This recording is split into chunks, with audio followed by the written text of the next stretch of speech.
Is Eli Stowers a potential first-round pick? This is exciting. The ESPN mock draft has got him listed. Hey, let's get it.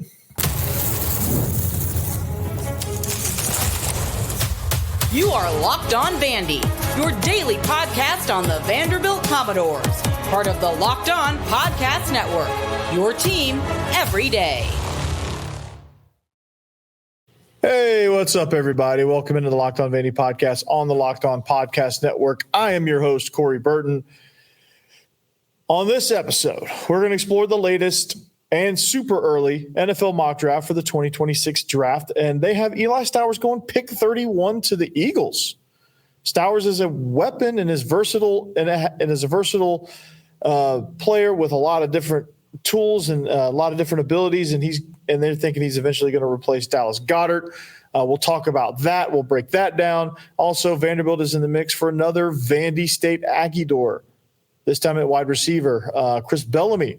Will this help fix Vandy's passing game? Are they going to give some weapons alongside of Eli Stowers? We'll see what all of that entails. Then we're going to wrap up the show. We're going to highlight Vandy's upcoming home series against Alabama. How important is it? Can they get back on track? Is it something that they can take the momentum from last Sunday and carry that into this weekend against the Crimson Tide? So thanks for making Locked On Vandy your first listen each and every day. We are free and available wherever you get your podcast and on YouTube as a part of the Locked On Podcast Network, your team every day. So this is exciting because I talked about part of Vanderbilt's brand and part of them trying to up their NIL stuff and their recruiting and, them trying to be a legitimate program, a relevant program within the SEC.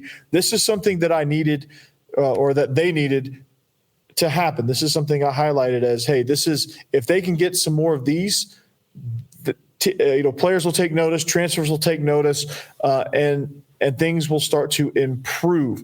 Eli Stowers is the latest candidate, but I said that Vandy needs to have some potential NFL draftees, and this is a step in that right direction because ESPN's latest mock draft has Eli Stowers going number 31 to the Philadelphia Eagles, who are absolutely building a monster. And if the Eagles are in on you, if the Eagles are interested in drafting you, if you're on their draft board, you have to be a pretty special player. They drafted the entire national championship Georgia defense. It seems like they just won a Super Bowl. Dallas Goedert, he's too old, but I think he's getting up there in age for tight ends and for weapons. So it's never a bad idea to have multiple guys, regardless. But as he gets up there in age and years of experience, I think it's important to have some backup options and other weapons that you can do things with in your offense. Students, please disregard the fire drill. Please disregard the fire drill. All right, and so this is what ESPN's latest mock draft has them listed. All right, so this is the report. Eli Stowers. Look at that picture, by the way. The catch radius, the separation, the look of just complete despair from that Tennessee defensive back that's trying to guard him. That has that unfortunate task there. But this is what it reads. They may have broken their recent draft trends recently. They drafted a corner in round 1. In 2024, for the first time since 2002. This year, they drafted an off-the-ball linebacker in round 1, Jahad Campbell, for the first time since 1979. So they're doing some uncharacteristic things. They are building. Jahad Campbell was an absolute steal. Quinyon Mitchell also was an absolute steal. So he would likely be their first tight end in the first round since 1988. So he broke out last season. He had 5 touchdowns, 49 catches. And honestly, his ability to create after the catch is something special. His ability in contested catches in traffic, route running. I think he's a matchup nightmare when you look at him. He has a 8.1 yard post per catch average.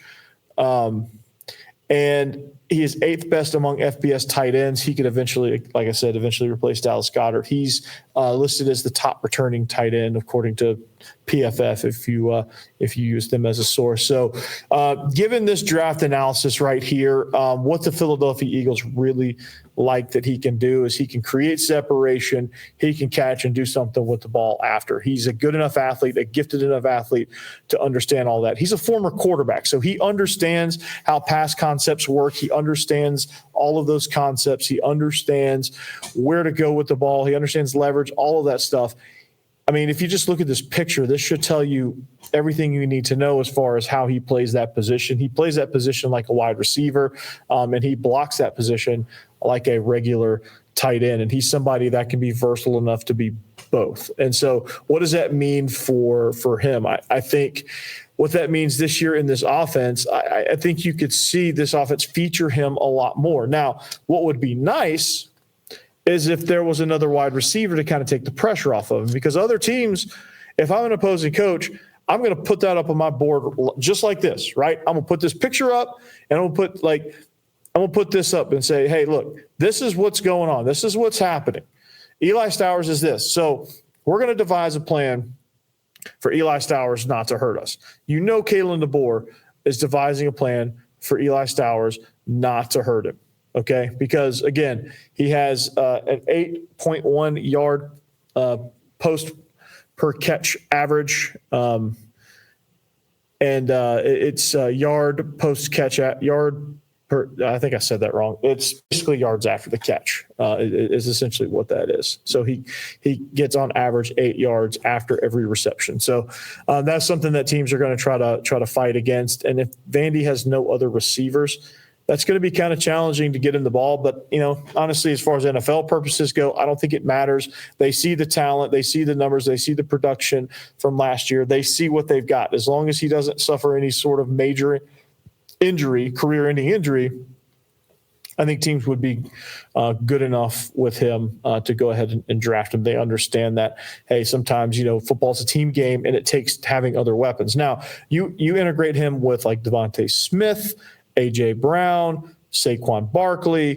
you know, you get him in that mix, you know, I think he's going to have a really, really nice career in the offense with those guys because the pressure's not all going to be on him. He's going to get some one-on-one opportunities with safeties and nickel corners, and he's good enough to beat all of that.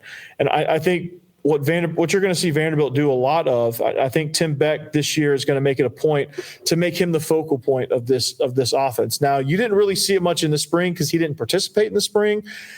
Spring was mostly to see what you had at other positions, which I think you get Trey Richardson coming in as a slot receiver. I think he can take a little pressure off. I think Junior Sherrill, moving him around. I think pairing Sherrill and Stowers together in some sets, I think is going to be good. Having a lot of 12 personnel where, you know, you could have 2 inline tight ends where Stowers is one of them, Cole Spence is the other, Bryson Coleman and Eli Stowers can get in some sort of bunch set.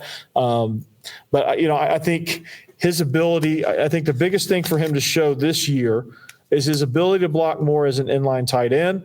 I think if he's going to play in the NFL, he's going to have to show that because that's just kind of what they do in the NFL. And I think he's going to have to show that he can consistently beat heavy coverage and still produce when the bullseye is squarely on his back. I think if he can accomplish those things, that will be good. So what does this do? So the question is this, okay? Let's say that this actually happens. Let's say this actually comes true. Now, that's a year from now. A lot can change. Eli Stowers can get better and go before that because there was a run of tight ends in this year's first round. The athletic tight end is becoming more and more popular. The versatile guy that you can still use 11 personnel with, but have a bigger body that can split out like a wide receiver or like a slot receiver. And at the same time, having a guy that can line down as an inline tight end or move around as an H-back and do some different things. But what if this actually comes true? Okay, let's say Eli Stowers has a hell of a year running jet sweeps. You know, he basically gets the Brock Bowers treatment at Vandy. I'm not saying he's Brock Bowers, but if he's going to be a first-round tight end, he's pretty dang close. And the way they used him is a lot of the ways Georgia used Brock Bowers. They would give Brock Bowers a jet sweep. I don't think Georgia ever did the shovel pass, but if they did have that shovel option, Brock Bowers would have been that shovel guy, and that's what Eli Stowers was. Eli Stowers is even a pitch guy in their triple option. So, I mean, he can do a lot of different things throughout the course of a game to be able to hurt the opponent. So I'm really excited as to what he can provide, and I'm really excited to see kind of how this all shakes out. Now, what if this does come true? I don't think I ever got to that, but what if this does come true? What if he does go in the first round? What does that mean for Vanderbilt and Vanderbilt recruiting? So if Vanderbilt gets a first rounder, I think that's huge in recruiting. They're already recruiting well. They're already doing well. They just got Caden Davis a couple of days ago. They just got a whole fleet of defensive linemen from the portal. I think on that side of the ball, they're recruiting extremely well. Bryson Coleman coming in as a recruit, I think you get him in the fold, and he's doing really well. He's becoming uncoverable, and he might be the next in line once Eli Stowers moves on. You're starting to get a lot more attention on your program in a positive way. I think people are starting to realize that Vanderbilt is going to be a viable force. And so when you have that, I think it ups your stock of your program. I think it brings credibility to the fact that your overhaul did something productive. Your overhaul was meaningful. Your overhaul created a culture that allows guys to thrive.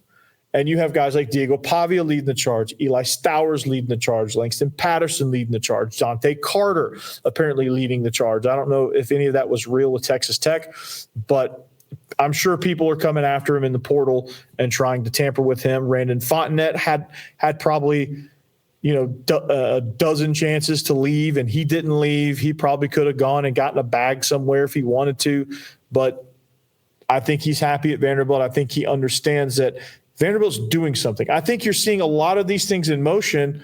If you're wondering whether or not Vandy's actually building something worthwhile, I think you got to look at the clues. These clues are very revealing. These recruits, I know some of that is recruit speak, and they're just going to say whatever they can to make every program seem very positive. I get that, but they're all saying. I think when you get a lot of that, they're all saying the same thing. Usually is what happens when you're getting recruit speak. It's all kind of like, yeah, they were great. They're building stuff. But I think some of the comments are very specific. I think you're getting some guys that are legitimately, they are getting ideas in their mind of okay, Vanderbilt actually has a really good plan on how they're going to use me.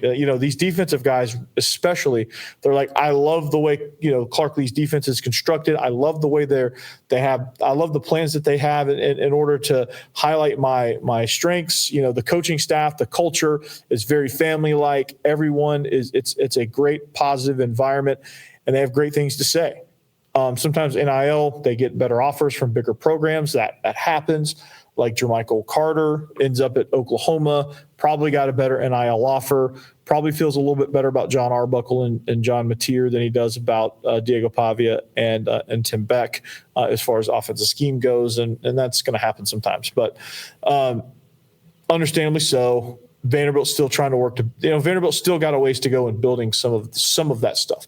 But you can see everything is powering ahead in the right direction, and that's a very positive note. So if he goes first round, that's another feather in the cap. Clark Lee can say, look, we got him from the transfer portal, same time as Diego Pavia.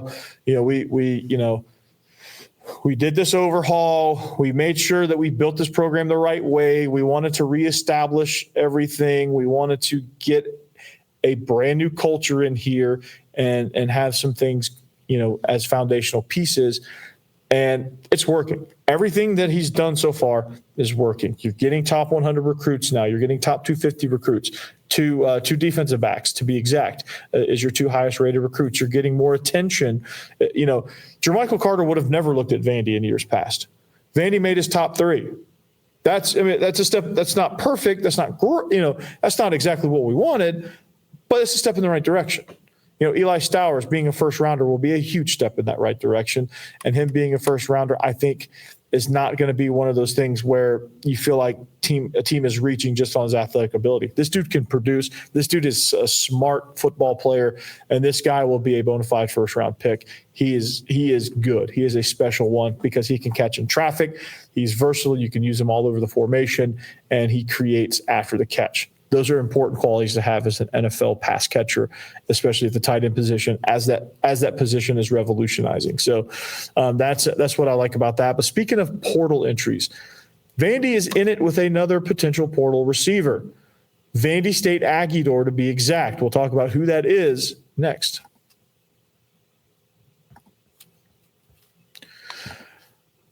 But first, you need to get the supplies you need from the site made for skilled trades, Supply House. Whether you're in plumbing, HVAC, or electrical work, Supply House is the reliable way to order products online.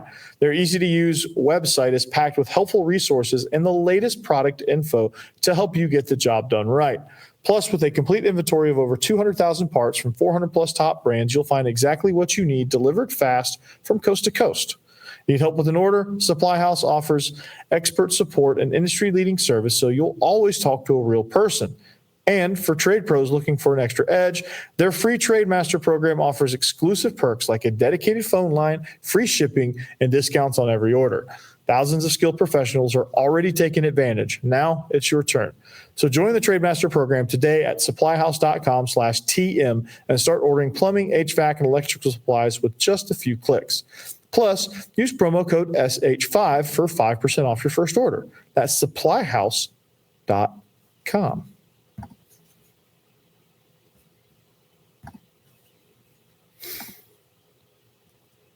All right. Thanks for making Locked On Vandy your first listen each and every day. We are free and available wherever you get your podcasts and on YouTube as a part of the Locked On Podcast Network. Hope you guys have liked the week or the last couple of weeks of episodes. It is a very special time. I think Vanderbilt is one of those programs that's in a transition phase, and I think the transition is going in the right direction. I think the upward mobility, the upward trend of this program is very exciting.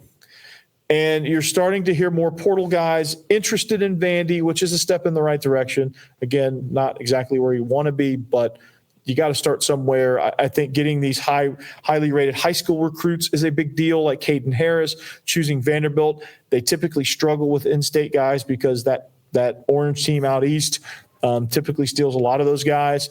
But I think getting a win or two here and there is something that is a step in the right direction towards becoming a force in state. Now, I think when you look at Clark Lee's defense, it speaks for itself. I think scheme-wise, even though the production wasn't there, you could tell that things were on the right track. You could tell the scheme process was there. Also, if you need a second listen, Locked On SEC is a phenomenal listen.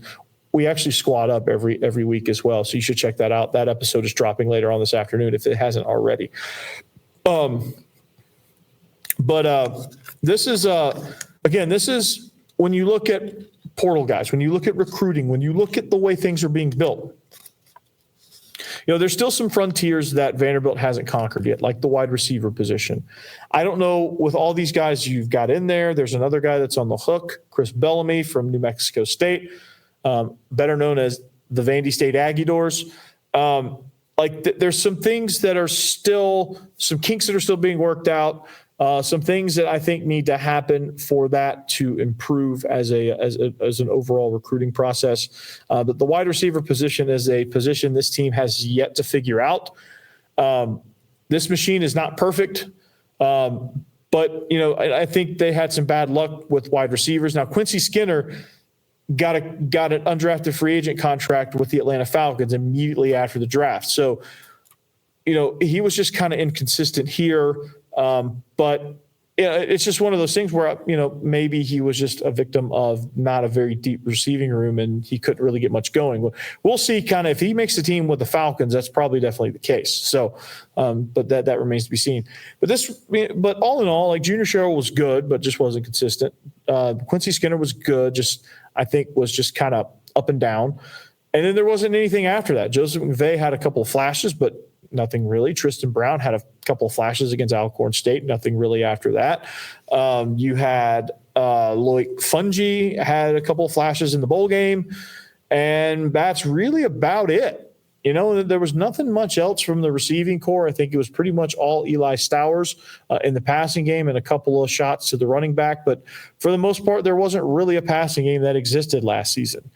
And I think that's why you saw so much run. I think that's why you saw the way things were going there. But Chris Bellamy is a name that I'm hearing from some of the journalism people that cover Vanderbilt sports, and he's somebody that could be a portal addition from the Aggie doors to Vandy. And so, what does that mean for this position? You strike out on Jermichael Carter. That was a big fish that you were hoping to land, but he ended up landing at Oklahoma.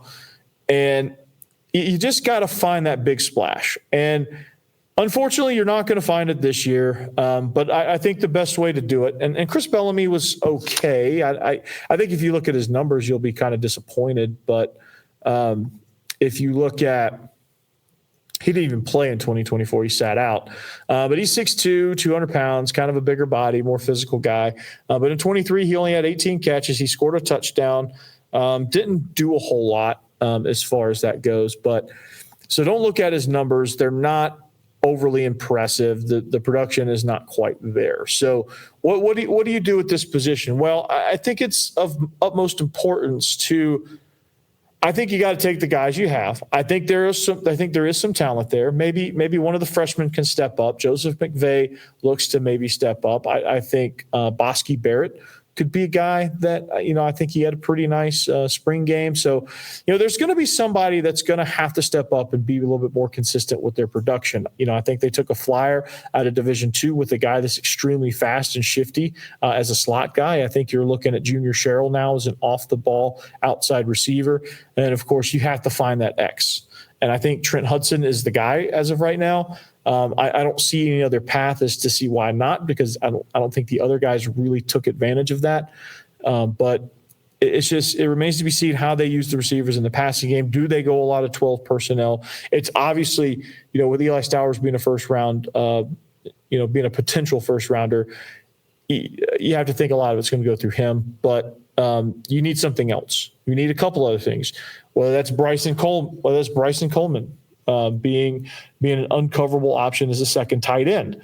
Maybe that's Eli Stowers. Actually, you need something opposite Eli Stowers. Maybe that is, maybe that's Colt. Maybe they go 13 personnel with Cole Spence, Bryson Coleman, and Eli Stowers. Eli Stowers is the wide receiver, and then Coleman is the actual tight end, or Cole Spence is the actual tight end, and Coleman is kind of like a wing or a guy that motions around. Maybe it's Junior Sherrill. Maybe he's a guy that can be more consistent this year. He didn't do a whole lot in the spring, but I don't think they were expecting him to. So, it's a lot of different possibilities. Maybe this Chris Bellamy guy comes in and he ends up lighting the world on fire. There's got to be something. There's got to be some spark that's going to elicit a little bit of hope. And if you can get a little bit of hope, you can have you can get these guys' attention. You don't have to have somebody break out for 1,000 yards and 12 touchdowns. You don't even have to show that you're going to be a slinging around the yard guy. You just got to be somebody that's going to show that you're going to use your targets and use your weapons effectively. And if they can do that, if they can show that and pay money in NIL, they're going to get some big time guys. So, but Chris Bellamy is an interesting one. I'm not real sure what to think about him, honestly. But I just think it's important to land. I think it's important to land a hit in one of these portal guys. Trey Richardson. If it's Chris Bellamy, if he ends up committing, Chris Bellamy, Trent Hudson, Chance Fitzgerald, I think one of those guys has to hit. I think one of your freshmen has to hit from last year. One of your incoming freshmen has to hit. I think you have to have some hits. Otherwise, you're just never going to get that big time receiver. So I think you got to have a few hits with some guys that aren't expected to be hits. And if you can get that, I think that's going to get you a big shift in momentum as well. So, but speaking of big shifts in momentum, baseball went from being in despair to now having a lot of hope for postseason play. They get slightly dashed against Ole Miss, and they have a great third game to avoid a sweep, and they carry that momentum into this weekend against Alabama at the Hawk. How's that going to go? We'll talk about it next.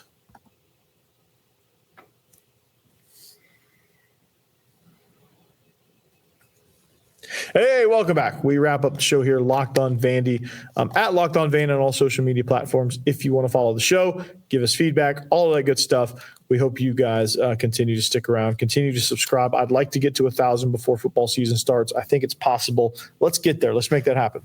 But first, Alabama's coming to town.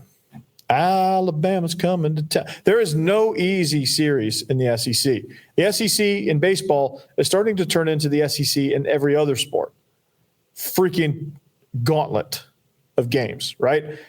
SEC football. We already knew it's been tough for years and years and years and years and years, right? It has been a absolute gauntlet of a conference in football, always. Basketball wasn't always that way, but it is like that now. The last 2 or 3 seasons, it's been an absolute bloodbath gauntlet in the SEC. 14 teams in the tournament this year. Unbelievable. I think they topped out at like 7 every year. Some years they had like 3. So it's just a league that's been steadily improving in that sport. Baseball has always been kind of good, but it's been mostly West Coast teams. LSU's kind of dominated the conference in baseball for a lot of the years. And then, lately though, like Mississippi State has gotten in on one. Florida's gotten in on one. Ole Miss has gotten in on one. Vandy's got them a couple. There's teams that are really competitive in baseball now in this conference.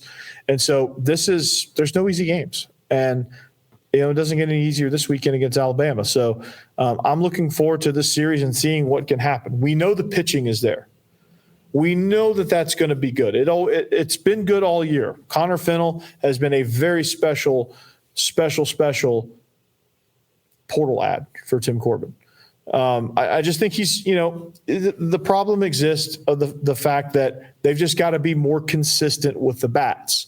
They've got to find some hitters. They've got to find ways to push runs across the plate and push them across quickly, because they have to prove that they can hit for power. They can drive the baseball. They can get on base. They can do a lot of things at the plate. And honestly, you can tell when they're playing with edge and when they're not. And the mentality's got to be there. The mentality's got to be good. They've got to find that edge. They've got to find that spot, and they've got to do it. R.J. Austin, I think he's got to continue to lead this team. Brody Johnston has been a freaking diaper dandy, as Dick Vitale would say. He's been great. Colin Barzee has been really good. Braden Holcomb, I think, has got to be, he's got to continue to be more consistent. And I think that's something that he's been doing. So the approach at the plate is just really about, honestly, simplifying it. Obviously you have your scouts and they're doing their job and they're figuring out how these pitchers are going to attack. But it's honestly simplifying and just giving those guys, I think if you give them too much to think about at the plate, they're not going to hit the ball. You might as well just send them up there without a bat, because they're just not going to hit the ball. So you have to have the approach has to be simple but effective. Hey, there's a couple of things you need to look for, and then you just need to go up there and just be pissed off and offended that this guy's about to pitch to you. And if you can do that and you can play with that kind of edge, you're going to hit the ball well. You're going to be confident, and you're going to continue to build that confidence when you actually drive the baseball either into the gap or out of the yard. So I think that's been something that's been really a breath of fresh air. They're having more fun also. I think just being able to, just go up there to plate and just hit the ball, play baseball. I think that's been good. Pitching has been outstanding. I think that's helped in this recent run of success, like having elite pitching to help them out when the bats get off to a slow start. I think that could be troublesome, but it's just a certain aspect of it where you just have to, baseball is a confidence driven sport. And if you go up there thinking too much or worried, okay, well, if I don't get this hit, we're not going to win this game. All those things. I think with those things in the back of your mind, it's always going to kind of weigh you down. So just like football, you just have to go out there and let it rip. Like basketball, you just go out there and let it rip. Your identity is pitching and scoring runs, but not like Georgia scores runs where they lead the nation in home runs. I think if Vanderbilt can finish in the middle of every major hitting category, I think we'll consider that a win, considering where they've been all year, which is at the bottom. If they can finish in the middle of the conference at least in all the major hitting categories, I think you'll see a really good postseason team, because I think in most of your major pitching categories, Vanderbilt is near the top. And in postseason, elite pitching will take over. And that's the thing I'm most excited about. The elite pitching will take over, and I think they will do a lot better in postseason play because of the ability to pitch and get guys out. So I'm very excited about that. Very important series. I think this will tell us a lot about where Vandy is after what happened in Oxford, after what happened at home against Georgia. You'll see the fact that SEC teams are really good at home. And it's tough to win on the road in this league. I think you're seeing a lot of that. So if you can see, Vandy it wouldn't be surprising if Vandy took the series or even got a sweep. I think as long as when Vandy's playing on the road, if they're competitive, I think that's important, because in a postseason play, if they're competitive pitching wise, it's usually a good sign. So we're still thinking Omaha. We're still thinking, really good run into the postseason. I'm really excited about it. But speaking of being excited, I hope you guys have a great weekend. I'm gonna let you go on that. Eli Stowers, potential first rounder. Get excited about the fact that Vandy has a potential first rounder on the field for them. There might be more. Who knows? But as of right now, the mock drafts have Eli Stowers in the first round to the Eagles. The Eagles front office has made amazing moves. So if he's on their radar, that's a good sign. But until next time, I'll see you. Anchor down. Peace out. This is the Locked On Vandy podcast on the Locked On Podcast Network. Subscribe, like, all that stuff. We'll see you back here next time. Peace.